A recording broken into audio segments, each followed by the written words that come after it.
ठीक ठाक होंगे, खैरियत से होंगे। आज के इस लेक्चर में हम फोर्स के ऊपर बात करने वाले हैं।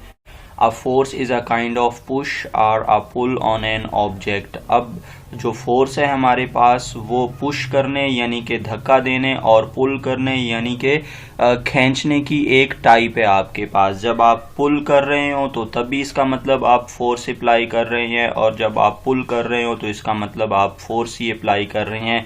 इसका मतलब पुश और पुल को ही हम फोर्स कह रहे होते हैं। When we push a stalled car, जब हम एक स्टिल्ड कार को पुश करते हैं यानी कि खड़ी कार को पुश करते हैं। Hit the nail with hammer, और अगर हम नेल को हैमर के साथ हिट करते हैं, मारते हैं। और ड्रैग अ चेयर, एक चेयर को ड्रैग करते हैं, घसीटते हैं। We are exerting a force in each case, हम हर एक केस में क्या कर रहे हैं, बेसिकली फोर्स अप्लाई कर रहे हैं। तो आपने देखा कि इसमें हम पुश भी कर रहे हैं, कार को पुश किया जा रहा है, जबकि हैमर को हिट किया जा रहा है, और आपके पास जो चेयर है उसको ड्रैग किया जा रहा है, यानी कि उसको पुल करेंगे तो वो तभी ड्रैग होगा। लेकिन ज़मीन पर कांटेक्ट ज़मीन पर कांटेक्ट के साथ हमने उसको पुल करना है अपनी तरफ, तभी उसको हम ड्रैग कहेंगे। तो इन तीनों केसेस में हम कौन सी क्वांटिटी यूज़ कर रहे हैं, हम फोर्स को यूज़ कर रहे हैं, हम फोर्स को एक्सर्ट कर रहे हैं, फोर्स को अप्लाई कर रहे हैं। We can think of different ways in which we can move this textbook. अगर आपके हाथ में कोई टेक्स्ट बुक है, या चूंकि इस वक्त हम फिज़िक्स के हवाले से बात कर रहे हैं, तो हो सकता है आपके हाथ में फ़िज़िक्स की टेक्स्ट बुक हो, आप उसको पढ़ रहे हो, तो हम अपने हाथ में जो टेक्स्ट बुक हमने ली हुई है उसको हम मुख्तलिफ तरीक़ों के साथ जो है वो मूव करवा सकते हैं। वी कैन पुश और पुल इट, हम इसको पुश भी कर सकते हैं और इसको पुल भी किया जा सकता है। और we can tie a string around it, या हम इसके साथ एक स्ट्रिंग, एक रस्सी को टाई कर दें। And pull on the string, और स्ट्रिंग को खींचें, स्ट्रिंग को पुल करें, तो उससे भी क्या सिचुएशन होगी, ये बुक जो है वो मूव करना शुरू हो जाएगी, यानी कि उसकी पोजीशन चेंज हो जाएगी, वो मोशन में आ जाएगी। We often call these contact forces because the force is exerted when an object comes in contact with another object. इस तरह के फोर्स को हम स्टूडेंट्स कॉन्टेक्ट फोर्सेस कह रहे होते हैं, क्योंकि ये जो फोर्स हमने अप्लाई की हुई है इसका डायरेक्ट ऑब्जेक्ट के साथ कॉन्टेक्ट है। यानी कि जब आपने टेक्स्ट बुक को पुश करना है तो तब भी हाथ टच करेंगे तो पुश करेंगे उसको, और अगर पुल करना है तब भी हाथ से बुक को टच करना ज़रूरी है। तो इसका मतलब आपने हाथ एक ऑब्जेक्ट को, बुक दूसरे ऑब्जेक्ट के साथ कॉन्टेक्ट करवाया, तभी जाके ये फोर्स अप्लाई हुई और बुक को पुश या पुल जो है वो फील हुआ, महसूस हुआ। तो इसका मतलब क्या है कि इस तरह की फोर्सेस के जिसके लिए दो ऑब्जेक्ट्स का कांटेक्ट में रहना ज़रूरी है, उन फोर्सेस को हम कांटेक्ट फोर्स बोलते हैं। जैसे अगर आपने किसी भी ऑब्जेक्ट को ड्रैग करना है तो आप जो है वो बैठे बैठे ही सिर्फ बोल के ही ड्रैग नहीं कर सकते, बल्कि आपको अमली कदम आगे उठाना होगा। आपको उसको जो है वो हाथ में पकड़ के ड्रैग करवाना पड़ेगा, यानी कि अपने हाथों का ऑब्जेक्ट के साथ कांटेक्ट करवाना ज़रूरी है, तभी जो है ये ऑब्जेक्ट ड्रैग होगा। As we are holding this physics text book right now, अगर हमारे हाथ में इस वक्त फिजिक्स की टेक्स्ट बुक है, our hands are exerting a contact force on it, तो हमारे जो हैंड है वो इस टेक्स्ट बुक के ऊपर कॉन्टेक्ट फोर्स एक्सर्ट कर रहे हैं, क्योंकि हमने अगर टेक्स्ट बुक को उठाया हुआ है, उसको पकड़े रखा है हमने, तो बग़ैर हाथ टच किए हम उसको होल्ड नहीं कर सकते। इसका मतलब कि हमारे हाथ जो है इस टेक्स्ट बुक के ऊपर एक फोर्स अप्लाई कर रहे हैं, जिसको हमने कॉन्टेक्ट फोर्स का नाम दिया हुआ है। There are other ways in which we can change the motion of the textbook, और भी बहुत सारे जो है वो हमारे पास तरीके हैं कि जिनके ज़रिए से हम टेक्स्ट बुक की मोशन को चेंज कर सकते हैं। We can drop it, हम इसको ड्रॉप कर सकते हैं। As we learn in kinematics, जैसा कि हमने काइनेमेटिक्स में स्टडी किया है, जो फ्रीली फॉलिंग बॉडीज़ थे उसमें हमने ऑब्जेक्ट्स को ड्रॉप करवाया था। इट वुड एक्सलरेट, तो ये क्या होगा, एक्सलरेट करेगा, यानी कि इसकी वेलोसिटी में चेंज आएगा as it falls to the ground, जब ये ग्राउंड की तरफ जो है वो गिरेगा, जब ये ग्राउंड पर गिरेगा। This time the gravitational force of earth which is not a contact force. अब इस वक्त ये बुक जो हमने ड्रॉप की है उसको कौन सी फोर्स अपनी तरफ खींच रही है, ऑब्वियस बात है ग्रेविटेशनल फोर्स खींच रही है, लेकिन ग्रेविटेशनल फोर्स का ऑब्जेक्ट के साथ कांटेक्ट ज़रूरी नहीं है। आप देख रहे हैं कि ग्रेविटेशनल फोर्स बेसिकली अर्थ की वजह से होती है, अर्थ की ही फोर्स को हम ग्रेविटेशनल फोर्स बोल रहे होते हैं। तो क्या जो हमने हैंडबुक ड्रॉप करवाई है क्या उसके साथ अर्थ का कांटेक्ट था? नहीं, बिल्कुल भी कांटेक्ट नहीं था अर्थ के साथ, लेकिन अर्थ उसको फिर भी अपनी तरफ खींच रही थी। इसका मतलब है कि ये इस फोर्स का बुक के साथ कांटेक्ट करवाना ज़रूरी नहीं था, ये फोर्स बगैर कांटेक्ट भी अप्लाई हो रही थी बुक के ऊपर। Is acting on the book which is causing this acceleration, और यही ग्रेविटेशनल जो फोर्स है वही इस बुक के ऊपर अप्लाई हो रही थी और यही उसकी एक्सलरेशन का जरिया बन गई थी। We call such forces as non contact forces, हम इस तरह के फोर्सेज के जिनके लिए कॉन्टैक्ट का होना ज़रूरी नहीं है हम उनको नॉन कॉन्टैक्ट फोर्सेज बोलते हैं, या फील्ड फोर्सेज बोल रहे होते हैं, or action at a distance forces बोल रहे होते हैं। ये तीनों ही इन नॉन कॉन्टैक्ट फोर्सेज की एग्जांपल्स है। तो क्या आप लोग इस तरह की कोई और फोर्सेज सोच सकते हैं? वीडियो को ज़रा 1 मिनट के लिए पॉज करके आपने सोचना है कि और कौन सी इस तरह की फोर्सेज एग्जिस्ट कर रही हैं कि जिनके अप्लाई होने के लिए कनेक्शन का होना ज़रूरी नहीं है, कांटेक्ट करवाना ज़रूरी नहीं है।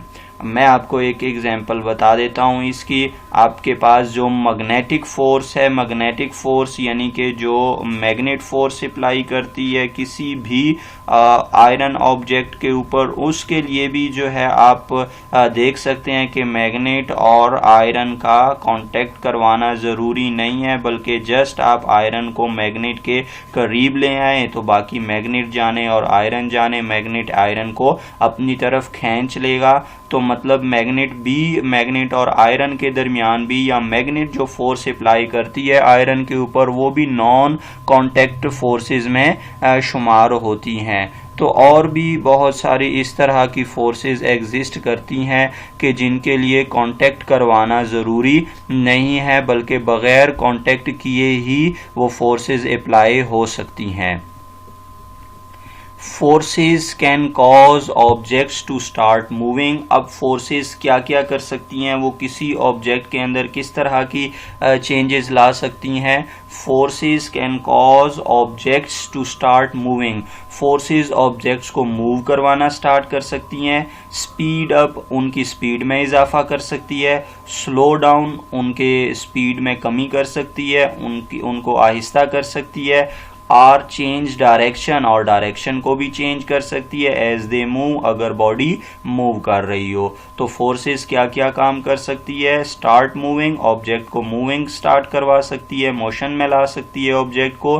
तो इसका मतलब क्या है कि ऑब्जेक्ट ऑलरेडी रेस्ट पर होगा तभी आप फोर्स अप्लाई करेंगे तो ऑब्जेक्ट मोशन में आएगा, और अगर ऑब्जेक्ट ऑलरेडी मोशन में है तो आप फोर्स उसके ऊपर अप्लाई करें तो वो ज़्यादा तेज़ी के साथ मूव करना शुरू कर देगा। लेकिन कंडीशन ये है कि जिस डायरेक्शन में बॉडी ट्रेवल कर रही है आपको उसी डायरेक्शन में फोर्स अप्लाई करना पड़ेगी, तभी जाके बॉडी जो है वो स्पीड अप होगी। और अगर बॉडी को स्लो डाउन करवाना है, इसका मतलब है body is already in motion, body motion में है, हमें उसकी मोशन को कम करना है, उसकी स्पीड को कम करना है। So in which direction we have to apply the force? In the opposite direction of motion of the body or the moving body. Moving body की motion के opposite direction में आपको force apply करनी पड़ेगी। In this case the body will slow down. Or change direction, अगर आपको body की direction change करनी है तो आपने जो डायरेक्शन जिस तरफ उसको मूव करवाना है आपने उस तरफ फोर्स लगा देनी है तो बॉडी की डायरेक्शन चेंज हो जाएगी। In other words to accelerate an object. अब दूसरे अल्फाज में अगर आपने एक बॉडी को एक्सलरेट करवाना है, एक्सलरेट करवाने से क्या मुराद है, उसकी स्पीड में चेंज लाना है, अ फोर्स इज नीडेड। तो एक फोर्स की ज़रूरत होती है, हमें फोर्स अप्लाई करना पड़ती है। But sometimes we apply force and object does not move. लेकिन ज़रूरी नहीं कि हर दफ़ा आप फोर्स अप्लाई करें और ऑब्जेक्ट मूव करना शुरू कर दें, नहीं। इस तरह भी बहुत सारे ऑब्जेक्ट्स एग्जिस्ट करते हैं कि आप उनके ऊपर फोर्स लगाएं, आप मूव करवाना तो दूर की बात, आप उनको हिला भी नहीं सकते हैं, यानी कि बहुत हैवी बॉडीज़ हो सकती हैं।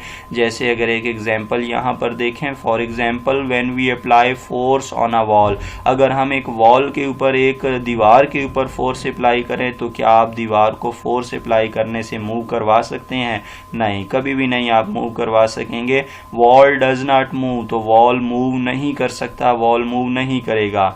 Eight times we can not even stop a moving body. तो हो सकता है कि अगर हम किसी मूविंग बॉडी को भी स्टॉप ना कर सकें, यानी कि अगर कोई कार जो है वो मूव कर रही है, मोशन में है, आप उसको स्टॉप करना चाह रहे हैं, तो ज़रा फ्रंट से आप उसके ऊपर धक्का लगाएं, फोर्स लगाएं, तो क्या आप उसको स्टॉप कर सकते हैं? नहीं, ज़रूरी नहीं। अगर उसकी ज़्यादा स्पीड है तो वो गाड़ी आपको कुचल देगी और आप उसको स्टॉप नहीं कर पाएंगे।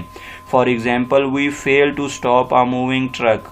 मिसाल के तौर पर हम एक मूविंग ट्रक को रोकने में फेल हो जाते हैं, नाकाम हो जाते हैं। Even if we apply force, अगर हम फोर्स भी उसके ऊपर अप्लाई कर दें तो हम नहीं उसको रोक पाते हैं। तो ये सारी कंडीशंस हमने स्टूडेंट्स यहाँ पर फोर्स के हवाले से पढ़ी हैं। फर्स्ट जो पैराग्राफ है, in this paragraph we have studied about two types of forces. First one is contact force, second one is non contact force. The forces for which connection is necessary, that forces are called connection.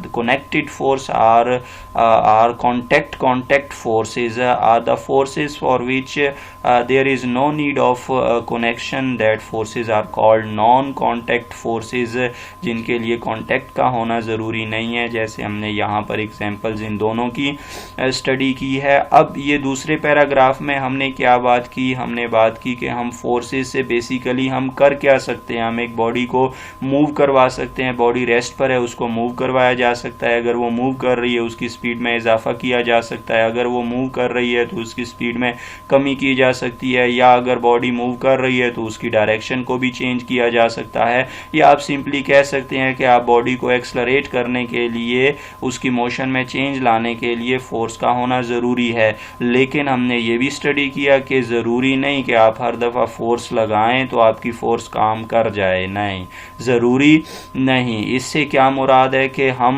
Basically force her case में position को change नहीं करेगी, बल्कि position को change करने की कोशिश भी कर सकती है। जैसे दो एग्जांपल हमने यहाँ पर स्टडी की कि अगर हम एक वॉल के ऊपर फोर्स लगाएं तो वॉल कभी भी मूव नहीं करती हैं, लेकिन हम फोर्स तो अप्लाई कर रहे हैं उसके ऊपर, लेकिन वो नहीं मूव कर रही वॉल। इसका मतलब फोर्स जो है उसको मूव करवाने की कोशिश कर रही है, बल्कि मूव करवाने में कामयाब नहीं हो पाती है।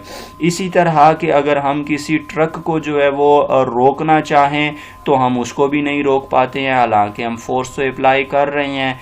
तो अब हम आते हैं डायरेक्ट जो है वो डेफिनेशन के ऊपर कि फोर्स की बेसिकली डेफिनेशन क्या है। ये सारी जो कंडीशन हमने स्टूडेंट्स यहाँ पर पढ़ी है, अब उन्हीं को ही हम समराइज करके डेफिनेशन पर बहस करते हैं। Definition of force, force is a physical quantity. अब क्या सिचुएशन है स्टूडेंट यहाँ पर कि फोर्स बेसिकली एक फिजिकल क्वांटिटी है। इससे क्या मुराद है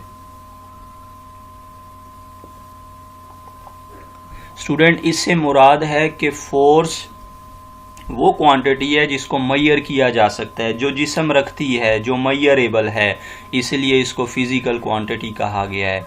अब ये कर क्या सकती है? विच मूव्स, जो मूव करवाती है, आर टेंड्स टू मूव, या वो किसी भी बॉडी को मूव करवाने की कोशिश करती है, स्टॉप्स या तो रोकती है, और टेंड्स टू स्टॉप या स्टॉप करवाने की कोशिश करती है।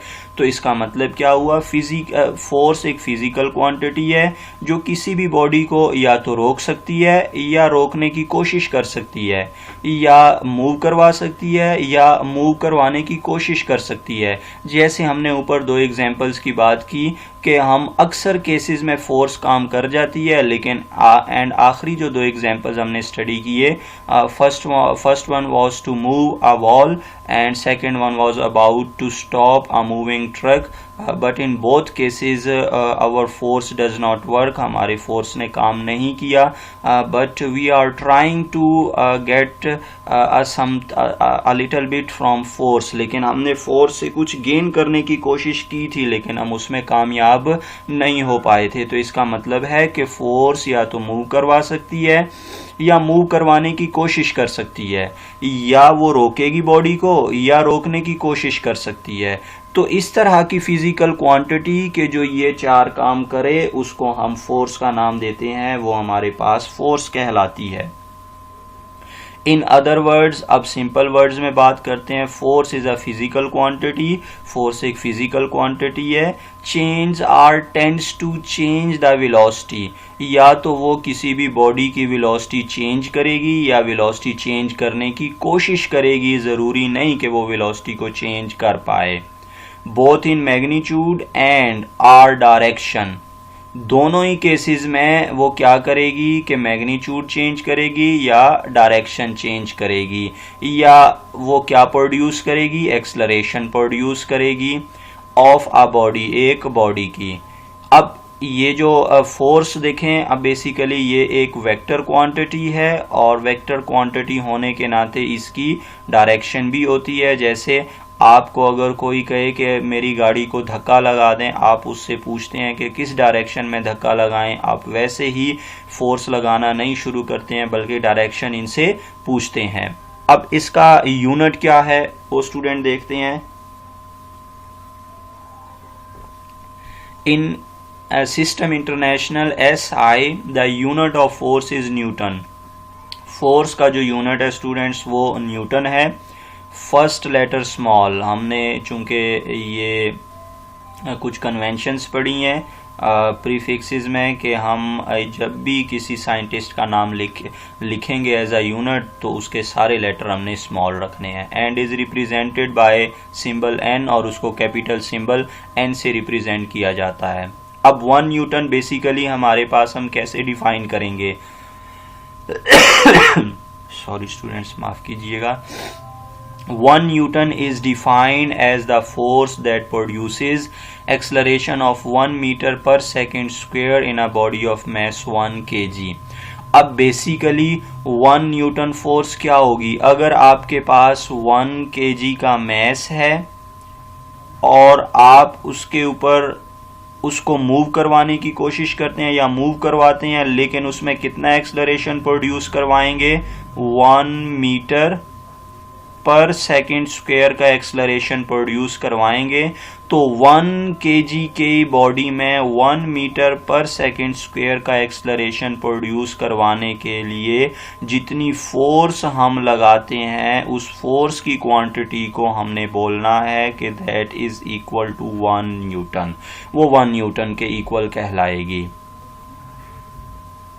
अब 1 newton is equal to 1 kg into 1 metre per second square, और newton is equal to kg metre per second square. ये हमारे पास इसके यूनिट कहाँ से आए हैं, मैं आपको थोड़ा सा ब्रीफली बता देता हूँ कि हमने एक Newton second law of motion study करना है जिसमें हमने डिराइव करना है F is equal to ma, ये हमने पढ़ना है, डिराइव करना है। तो इसमें आप वैल्यूज लगाएं इन क्वांटिटी के, ऐसा यूनिट लगाएं तो फोर्स का ऐसा यूनिट 1 न्यूटन और मास का 1 kg और एक्सलरेशन का 1 मीटर पर सेकेंड स्क्वायर। तो यहाँ से आपके पास 1 न्यूटन किसके इक्वल आ जाएगा, kg पर मीटर सेकेंड स्क्वायर, यानी कि 1 किलोग्राम के बॉडी में 1 मीटर पर सेकंड स्क्वायर का एक्सलरेशन प्रोड्यूस करवाने के लिए हम जितनी फोर्स अप्लाई करेंगे, फोर्स की वो क्वांटिटी 1 न्यूटन कहलाएगी। उम्मीद करता हूँ स्टूडेंट्स आप लोगों को ये लेक्चर समझ आ गया होगा और फोर्स के हवाले से अब आप लोगों को कोई भी कंफ्यूजन नहीं होगी। तो आप हमारे चैनल को लाइक करें, सब्सक्राइब करें, हमारे वीडियोस को भी लाइक किया करें और कमेंट भी ज़रूर किया करें, घंटी का बटन भी दबा दें ताकि हर नई आने वाली वीडियोस आप लोगों तक बर वक्त पहुंचा करें और आप उससे मुस्तफ़ीद हुआ करें। अल्लाह हाफिज़।